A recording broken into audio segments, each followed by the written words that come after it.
Mangalya shopping mall ఇప్పుడు Dilsukh Nagar main road లో July 17న grand opening.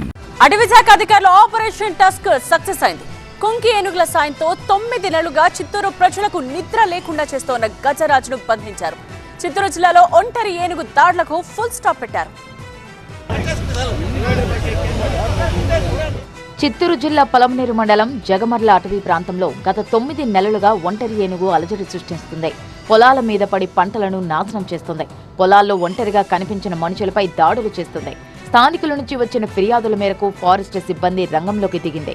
Chittoor DFO ఆధ్వర్యంలో ఆపరేషన్ టస్కర్ చేపట్టారు. ఒంటరి గజరాజును అటవీ శాఖ అధికారులు ఎట్టకేలకు బంధించారు. ఆపరేషన్ టస్కర్ లో భాగంగా 5 కుంకి ఏనుగులను రంగంలోకి దింపి దాడులతో దడపుట్టిన గజరాజును పట్టుకున్నారు. 5 కుంకి ఏనుగుల సాయంతో అటవీశాఖ ఫారెస్టులు మాటు వేసింది. వారం రోజుల పాటు ఆహారం ఎరగా వేసి అటవీ ప్రాంతంలో నిరీక్షించింది. ఒంటరి మగ ఏనుగును రప్పించేందుకు దట్టమైన అడవిలో గజరాజుకు విందు ఏర్పాటు చేసింది. లోతు వంక దగ్గర రాగి సంగటి, గుమ్మడికాయలు, అరటికాయలు, కొబ్బరికాయలు, బెల్లం, రాగి ఆకులు వంటి ఆహార పదార్థాలు ఉంచారు. ఆ ఆహారాన్ని తినడానికి వచ్చిన 16 ఏళ్ల ఒంటరి ఏనుగును పక్కనే నక్కి ఉన్న కుంకి ఏనుగులు చుట్టుముట్టాయి. దీంతో ఫారెస్ట్ అధికారుల వలకు గజరాజు చిక్కింది. వెంటనే మత్తు ఇంజెక్షన్ను ప్రయోగించి అధికారులు గజరాజును బంధించారు.